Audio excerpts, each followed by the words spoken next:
Good afternoon, Trish TV here, and I'm very excited to be here with the amazing Jody Elliss, who is one of Australia's leading financial analysts. And I talk to Jody quite regularly because trading is something that I do in the background of what I'm doing with my speaking business. And one of the qualities of resilience is resilient finance, because if your finances are all over the shop, then it's going to affect your mental health and your future and your equilibrium. So this comes under the category of resilient finance. And that means looking to the future, seeing what is going on and how it may or may not affect you and the decisions that you make with your money. So welcome to the show, Jody. Thanks, Trish. Glad to be here. That's great. Well, look, we were very specific in our pre-air talks where what we want to do is talk about next Tuesday. We've got the Trump or Biden show, the election, and one of them is going to win. We know that. And each man has got a different philosophy towards economics, and it's going to affect world trade very differently. And that is going to have a flow-on effect to Australia. So, Jody, talk to us about how that works. And if you're watching live, please feel free to make a comment or something, and I'll keep an eye on them, and I can post them on here if you game. So I'm happy to do that. But it'd be great to have you here. So, Jody, what is it about this election that's going to affect Australia? Well, first off, this is a pivotal election. We've never had a more serious situation in world economy since World War II. And we've got COVID, we've got a more aggressive stance from China, we've got Europe talking about shutting down again, we've got Australia just starting to open up, and as we go into summer, the winter's hitting, America's got an increasing death toll, and, COVID is a major stress for everybody. But in the middle of that, we've got the US election. It will go in two different directions, and that's going to impact Australia. People forget that more than 20 of our top 200 stocks, including BHP, Rio, Westpac, Ansell Rubber, Fortescue Metals, all big companies, a lot of those top 10 companies and top 20 companies, and they are listed in New York. It's Right. very hard for BHP to go up in Australia and BHP in America goes down. It doesn't work like that. So Okay. BHP in America down, BHP in Australia down, BHP in America up, BHP in Australia up.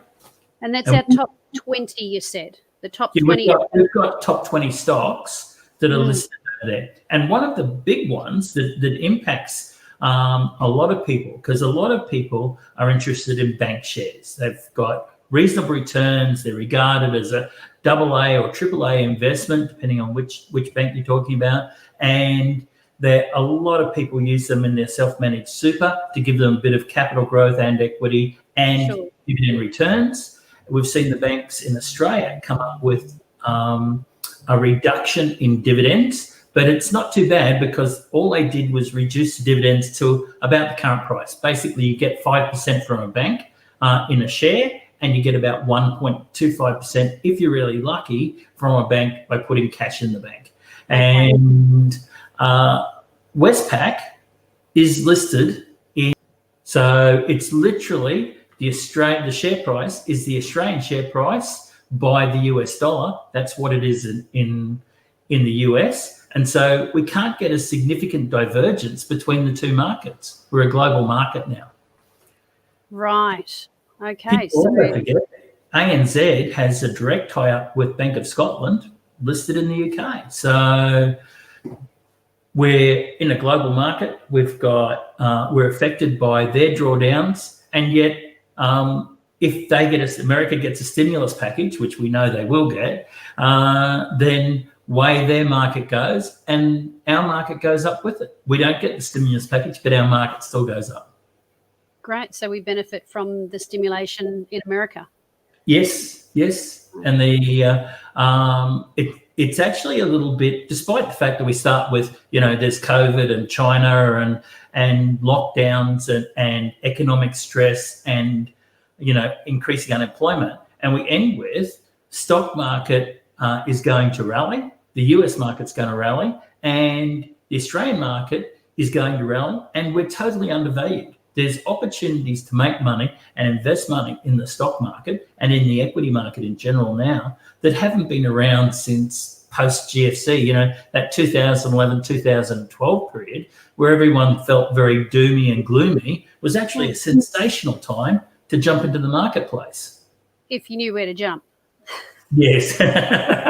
I'm sure there were people jumping into some parts of the market that weren't the right end of the pool. But yes. And you're saying it's going to go up regardless of who gets in initially. Yes, but they'll go up. There's two different strategies in play, and it's balanced primarily by the US economy and the Chinese economy. Okay. So you can throw up the PowerPoint if you want. Okay. And we can skip the first screen. Yeah. So we have a look here, and so we've got Biden and Trump, and the market. If Biden wins, and that's the hot tip so far, if we're going to follow the polls, the Biden wins, and what happens is we get a massive easing of conflict with China. And China is Australia's biggest trading partner by a long stretch of the imagination. Now, at the moment, with Trump, he's got the tax reforms, trickle-down economy, economics, and business initiatives. And, Trump's gone a long way to prove that trickle-down economics do actually work. His policy of cutting costs and all that sort of stuff for businesses has seen increased employment, a prospering United States up until COVID, and a lot of extra jobs, lowest unemployment level in history, et cetera, et cetera. And so from the point of view of Trump winning again, the market will breathe a sigh of relief. From the point of view of Biden winning, the market will be tense. The US market will still rally, and it will still drag the Australian market in the next 2 weeks. After next Tuesday, it'll take about 2 weeks for the market to get back to normal.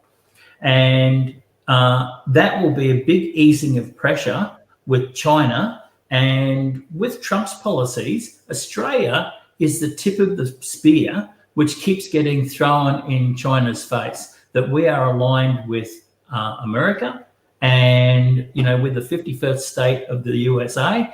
And if America decides to put sanctions on China, then Australia's putting sanctions on China. And we've seen escalation in the last, even the last 3 weeks between Australia and China. And that all of that will ease under a Biden government. Right. So when you say when America puts sanctions on China, Australia will, it's not that Australia actually overtly does it. It's just that because our economy is so attached to America, them doing it is the same as us doing it? Well, I'm going to go the other way and say we take our orders from America. We've got 2/3 of our naval forces deployed in the South China Sea at the present time.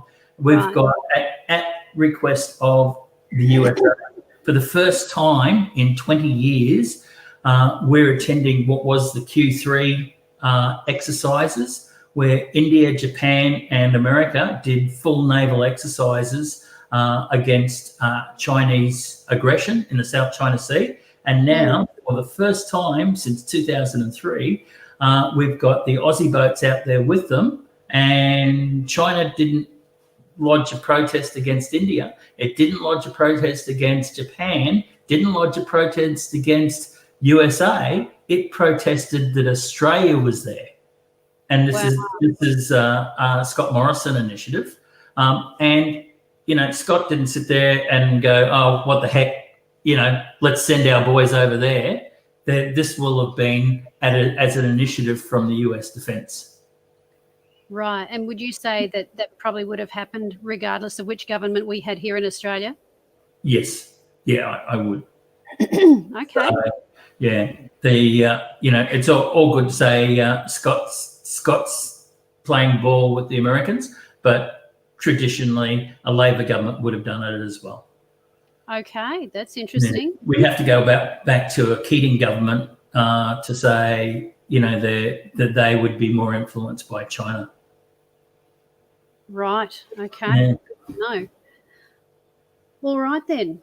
Okay, so if we just want to go to the next page, this is important. Kamala Harris is potentially the first, she'll be, if Biden wins, she'll be the first female VP ever, right? Okay. But unlike other VPs, normally a VP is a token role, and they just sort of follow the president around, and they're sort of the guy who sits on the bench for 4 years. And that's not the deal for Kamala.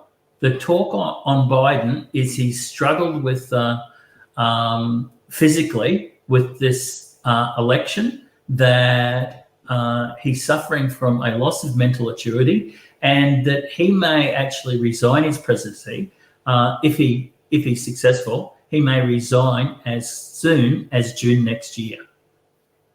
And that could be the plan all along, you say? Sorry? That could be the plan all along.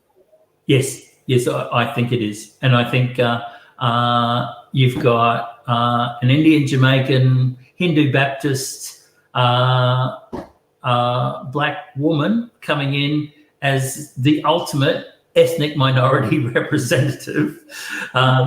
It's diversity, that's for sure. Well, and she's married to a Jewish husband. She's bringing up her children. Her public statement is she's bringing up her children non-denominational. So it's a very interesting mix for what is traditionally a Christian white country to say this is your next president of the United States. Yes, and I just want to say at this point, as we're listening to this is not a broadcast to tell people any Americans listening, how they should vote or what's going to be better. It's more just about how each side will affect our economy and keeping it as impartial as we can. Well, the thing about Kamala, she's got a lot of draw cards. She's openly stated that her policies aren't Biden policies, and she's very strong on ending any conflict with China, going back to open trade with China. And that's, for the farmers and everything in the US, that's big. And that's certainly big for our industries over here as well, where we're having tension with China primarily because of the US stance on China at the moment. Mm-hmm. And Canada's in the same boat.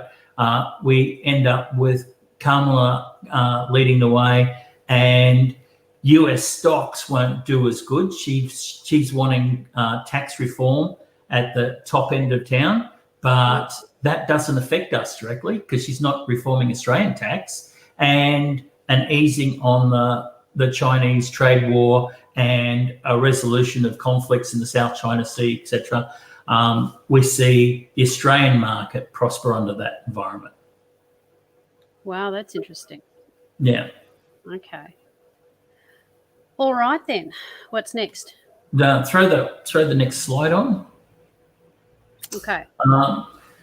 Now we're sitting here, and I just finished having an argument with the head of big brokerage in Melbourne, and the woman was saying, if they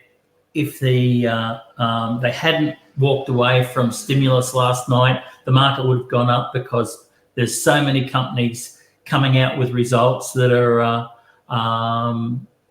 much better than expected. So the US market should have gone up last night, et cetera, And I said, no, it shouldn't. 8 of the last 10 elections, and we can really say 9 out of the last 11 elections now, take a dive this week. The US market takes a dive this week, and it's all based on fear, uncertainty, and doubt. A stock market is representative of people. So if you throw the next slide up. I will, and I've just got some comments coming up, and yes, Denise is watching from America. Hi, Denise, and Quentin is mentioning, what about concentrating on Australian stocks? And if you weren't here for the very start, we were talking about the top 20 Australian stocks. The most powerful ones are actually listed on the American Stock Exchange. So what happens in America affects those top 20, and then that affects Australia as well. But we'll go. We're also going to be talking about the effect of China, where we do what America does in regards to China, and that too affects our Australian stocks. Now, I have asked Jody to include some hope for us towards where we might look for where the money is, so that we can take advantage of whichever way it goes. So you'll be able to watch the replay to get a more full answer about the Australian stocks as well. Okay, throw the next slide up for us. So we expected the US market to fall in the right from the 15th of October. We had the big fall in the US last night, but that is 9 of the last 11 US elections have gone that way. Now you look on the other side, and it's been a track down for the US market, and we're going to see a jump back up for the US market. We relate that to the American stocks and the Australian stocks.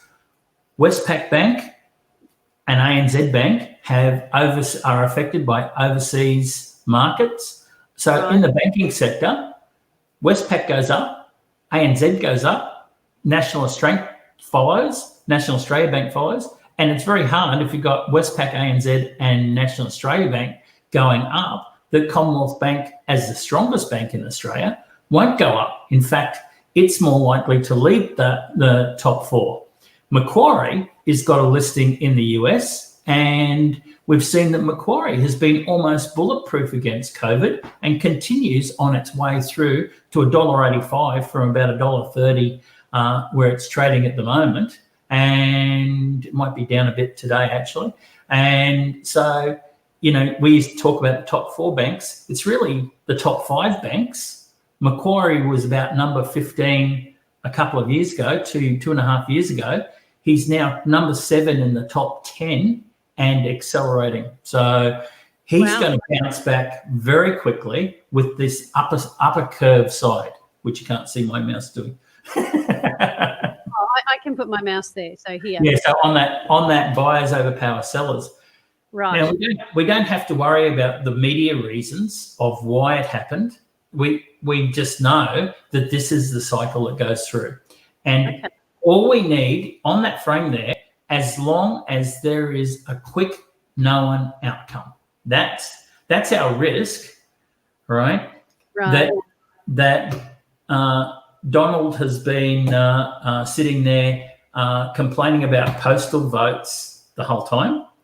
And even the Democrats have now voiced concerns about some of the systems in play. You've got the hurricane coming into Florida or wherever it is as we're speaking, and there's going to be issues with voting there, etc.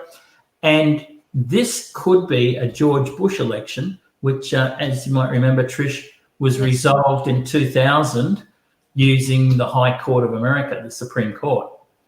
Right. And of course, Amy's just been appointed as a balancing power for Donald Trump in the High Court justice system. So we say there's a dominance of Republican judges there.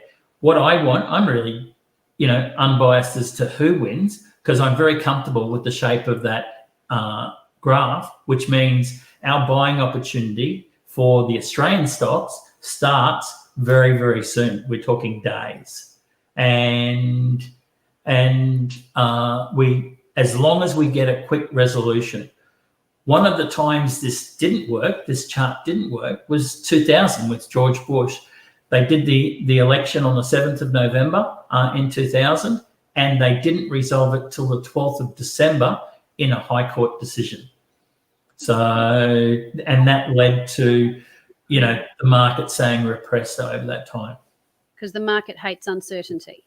Yes, the market hates uncertainty. Everybody's happy with Biden. Everybody's happy with Kamala. In fact, at a personal level, if you said to me Biden or Kamala, I think I'm there for Kamala, and I'm happy for Donald to get a second go at it, stock market wise, and because he's been good for the stock market, and we've seen an all-time high under Donald Trump, and that has seen the Australian market move back. Now, we don't have the stimulus that the Americans did, so we haven't had a full recovery from COVID, but we don't have their climate, we don't have their issues, and we don't have millions of people in hospital either. So as long as Melbourne doesn't lock down, and I don't think it's going to, COVID is a cold weather problem, not a warm weather problem, and we're moving into our summer. Australia is going to become a lot freer. Well, I'm excited. We'll see. Yeah, someone better tell the COVID that it's not going to do well in the warm weather. We'll find out. And the pursuit of a vaccine, I do have a personal bias there that I do hope an Australian company finds it first, because I would hate for it to get into the hands of those who will mark it up and make it as expensive as possible for people. Even though that would be a good thing to buy stocks in that company, not so great for the rest of us. No, we don't want the COVID vaccine commercialised. No, it's too serious for that. Shall I go to the next one? Yep. Okay, so this is just a frame showing you how the 2016 election went, and there was the fall and there was the rise. Now, if you look at the really big fall just before the weekend, that red bar just before the blue arrow, just down a bit further, that red bar there, that was their Friday night before the election, before the Tuesday election. And you see that the market fell dramatically in the 3 days leading to that, and that's what's happened to us last night. We've just had that big fall down, and now we're getting to the point where we're expecting the US market to go up. Our market won't be up tomorrow very much because it'll be nervous about the weekend, and that is, in fact, an opportunity to get into the market before this election stuff all starts to happen. We traditionally go very flat on the Monday, Tuesday, and this year we've got the Melbourne Cup over the top of our market. And if you go back 33 years, there's 31 times our market has rallied into Melbourne Cup that Monday and Tuesday. So Friday is actually a fundamental buy for our market. Right. We're buying on a low. Now, when you say buying the market, one of the tricky parts is people not know, well, which stocks do I buy? And okay. So we're coming into Christmas, and there's a couple of sectors that do very well at this time. Technology, communication, retail, consumer staples, all good sectors to get into. And I know people are going to go, retail, everybody's going to be nervous. I think you're going to find that we're going to have a record retail sector this year with a lot of extra buying. We've seen some changes in buying patterns in the Australian market with COVID, and as soon as restrictions are released, we're seeing buying patterns right around Australia where people are they've been contained and now they're getting back in and buying things. Motor vehicles is one thing. Motor vehicle finance has gone through the roof. AP Eagers, which is, in the car and motorbike section retailing in Australia, and you'd think would do very badly. And of course, they have gone through the roof because public transport is diminished, and that's generally a government-owned scenario, and people are buying the second car so that they don't have to travel. Bless you. And the people are buying the second car because they don't want to spend that much time on public transport, etc. There's people working from home, but now even people working from home need a vehicle. Way you go, Trish.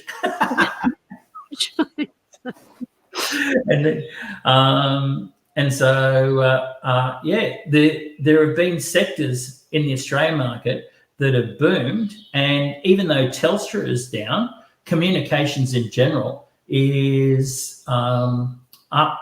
Now, Telstra bleeding out at the moment, down towards $2.50. I haven't checked this afternoon, but the potential there is Telstra is a seasonal stock. It always does well at Christmas time. And so that makes Telstra a buy on a falling market. And the thing that's been changing in the trends this year with COVID is where we used to go online to buy things from overseas, with more Australian retailers having an online presence, the beautiful thing is that you can go online and buy something, but you're still supporting an Australian business, and it'll be freighted to you quicker than bringing it in from overseas. So, that's great that we can that. And of course, holiday destinations, if you're stuck in one particular state, then, with the exception of Victoria, that's still under some restrictions, poor things, people can have their holiday. If you live in Queensland, there's plenty of places you can visit and go and spend your money, assuming you've still got some, because some people are still working their guts out. They're busier than ever. Well, there's an interesting conversation I had actually. There's $4 billion is spent on tourism, external tourism, every year by Australians. That's a big piece of our economy, flies out the door literally. And with the lockdown, what's happened is local tourism has gone through the roof. Now, I have a client in Western Australia, and he just did the run up and down the coast. He was due to go to France this year. Obviously, that didn't happen. Did the run up and down the coast, had a great time on the the western coast of Australia, and went to go, I'll go whale watching again. And the fellow whale watching guy said, look, you haven't got a chance. We've booked out till March. The boat is booked out till March. And then he went to rent a car, and the woman laughed. He's in the rental car office, and the woman laughed and said, we won't have a car till after January available. And it's turned these microeconomies around, local tourism in Queensland, in Western Australia, and to some extent Sydney. It's turned it all around. Now, another thing that's happened very quickly, a change in pattern, people moving away from downsizing, and the baby boomers going into condominiums and everything has suddenly changed to being locked down in a 2-bedroom apartment in the center of town is no fun at all, and property is going through the roof, and that was an unexpected side effect of COVID.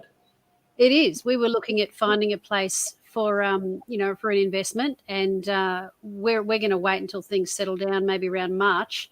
But we're surprised at just how busy it is out there, and the agents are saying it's hard to find stock. I don't know if that's everywhere, but certainly where we are. It's certainly all up the coast of Queensland. I know Tasmanian real estate has gone through the roof. I know that anywhere but Victoria. In actual fact, it's Victorians coming out, and I've got a friend of mine. He does property development. He said, you can't believe it, the last property he had 3 weeks ago sold for $90,000 more than the asking price in a 3-way bid from Melbourne clients who hadn't even seen the property. Oh my goodness. Yes, and so it's a seller's market at the moment. And he said the only thing that's wrong with that, of course, is he's got no stock.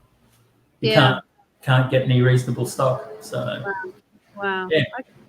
Okay, so shall we keep going with our slides? Yeah, throw the next slide up. I can't even remember what it is now. Well, we've just done this one. The 2016 election. Okay, Aussie dollar. Now, this is a big side benefit from a US election that people don't think about.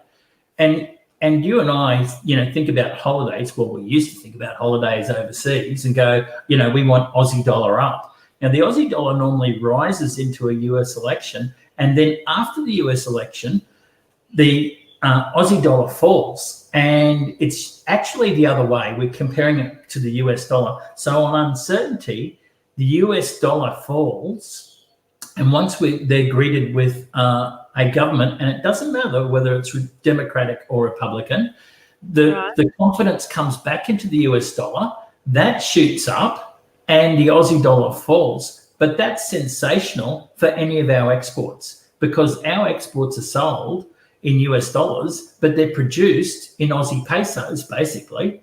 So the lower we go, the more it stimulates our economy. All right. Yeah. And that's what we expect. Literally, you can see that in that chart, the Aussie dollar rose right there, right into the election. And once they announced that Trump had won there, the market, the US dollar, the Aussie dollar commenced to fall against the US dollar. Wow, it's quite a substantial fall in value. And the US dollar, the Aussie dollar really didn't change against the basket of currencies in the world. The US dollar shot up. And you're expecting the same next week? Absolutely. Once we declare a known outcome, and the only staggering force on this is if there is no clear winner and they have to decide it in a court battle. Right. Yeah. Right. And we were talking about property before, and Denise has just posted that because she's in the US, that Florida properties are being bought sight unseen. That's it's incredible. It reminds me of that movie, The Big Short, where people were going crazy before then. That was a different set of circumstances, but This is just a change in how people think. It was okay to have a studio apartment in town and eat out every night, but now if you have to stay home, the last thing you want is a small apartment in the city, and the thing that you actually want is 800 meters of land and a 4-bedroom house to live in. Yeah, to get away from each other sometimes. Yes. Okay, 6-bedroom. All right. Go to the next one. Look, just before we go on, the thing that has gone berserk, and I noticed I've got young daughters, and my wife and her friends, all of a sudden, everybody's growing veggies at home. Yes. My 20-year-old and my 25-year-old daughter both have their own gardens going with, that's what they're doing now. And the boys, they don't give a rat's, but the girls all out in the garden and fresh veggies and getting your own stuff. It's big. Okay, good. Well, we'll keep moving. Yep. So we'll go. Is this the next one? Yeah, that's just China, and there's a lot of money to be made in the Chinese exchange, and we don't have to know about the stocks. We can just trade the index for the Chinese index, the top 50, and it's called the China A50, and they're all stocks that are at least 50% communist government owned, but they're all prospering substantially, and after the election, they'll go up, and they'll put on, another 5% of growth into December. I wouldn't mind doing another interview with you to explain index trading to people, because that's where they can take advantage of taking, rather than picking and choosing stocks, taking an index, which is a slice of a certain number of the top stocks and trading the trend of that, which is what I do, which is what you've taught me to do.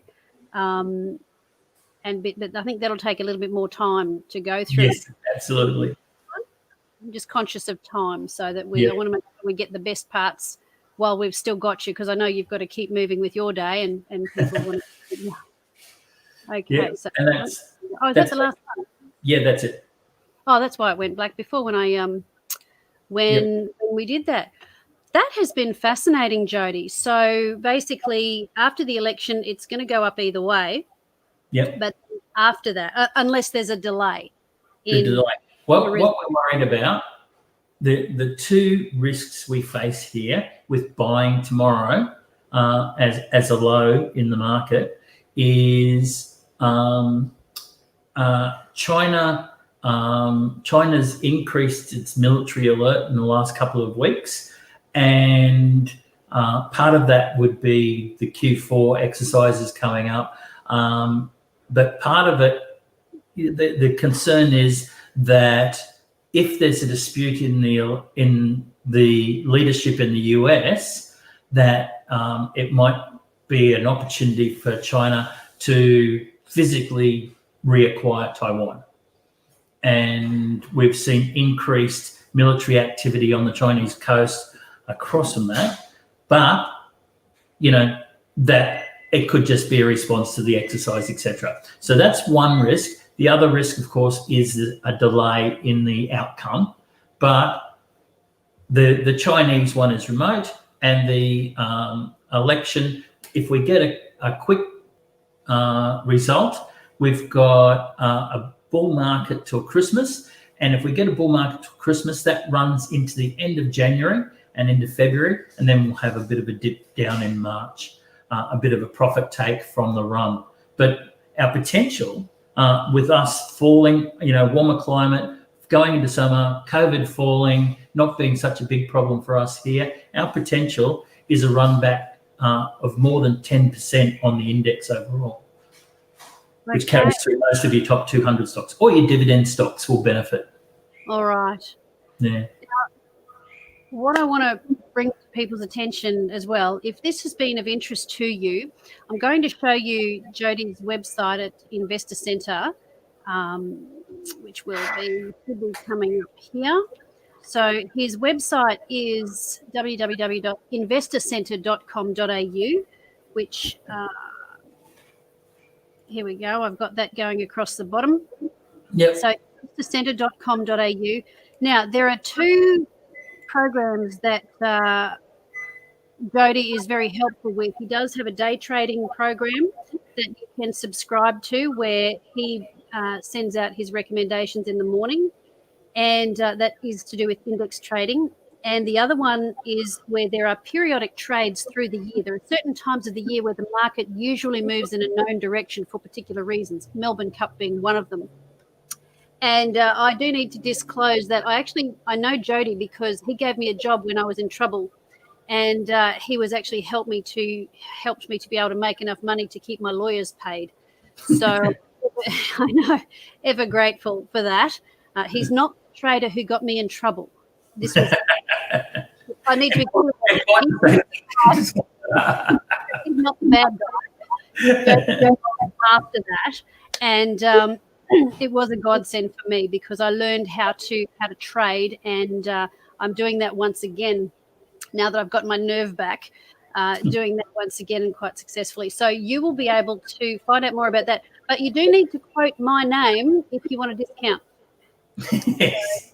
Because this is business, So if you want to know more about what Jody does, make sure you say, and he's got someone in the office also called Trish.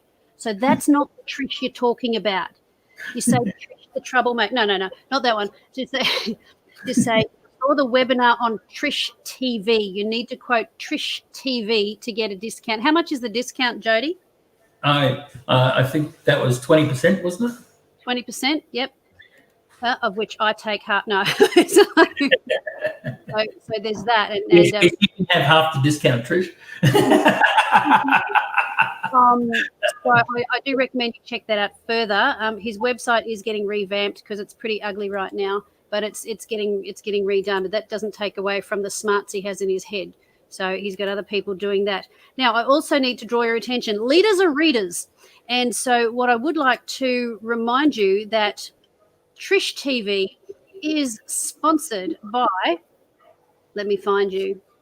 Imagine the books that you wanted to read that you could just take the guts of it and absorb it. So imagine the best books in leadership and business and change in 12-minute reads, and you can either read it or have it read to you, audio, or even sometimes with Read It For Me, they provide videos of like cartoony type things to get you the main points of what's in that book. I sometimes want to grab a USB cord, stick it in my ear and just download stuff because I just don't have the time to read all the things I want to. So read it for me. And if you use the /Trish TV, I'll put it in the text at the bottom. You will, I am an affiliate for them, but you can find a way to get a hold of those books very cheap and get them coming along. So thank you for that. Now, Jody Elliss, it has been an absolute pleasure to have you on. It's been a pleasure to be here, Trish. It's been good, hasn't it? And the other thing is when I give my talks, I will often, and I'll just put my little self-promo up here. Where are we? Have we got that here? Hang on. There we go. When I speak on resilience, courage, and leadership, particularly when I speak on money, I actually quote Jody Elliss for one of my number one lines. This is actually his, where we say, there are only 2 rules of investing. Rule number one is never invest more than you can afford to lose. And what is rule number 2, Jody? See rule number 1. You forget. It had such an impact on me. I was interested in the 2 rules. You said them. You taught me. And that's what and am I right or am I right, Jody? You're absolutely right. The investment is always a risk, and even money in the bank these days isn't quite what you think. And so always with your investments, diversify and be prepared that one of your diversifications can go wrong, even under the best circumstances. It certainly can. Look, thank you so much for being with us on Trish TV, Jody Elliss. You've got to tell me the 2 rules. I did tell you the 2. Okay, rule number 1. Rule number 1, never invest more than you can afford to lose. Absolutely. Rule number 2, see rule number 1. Okay. It was yours. Yep. I wrote that a while ago. What's that? I wrote that a while ago. Well, it was 2008 when I was with you and learning this stuff, but it's never left me, and it is timely wisdom. So it has been great. It's been an absolute pleasure. It's been wonderful having people watching on the program, and I will be reposting these in a few places. You'll be able to watch the recording and get in touch about any of the things that have been on here if you want some more information. All right, everybody, bless you heaps, and we'll see you next time. Thank you.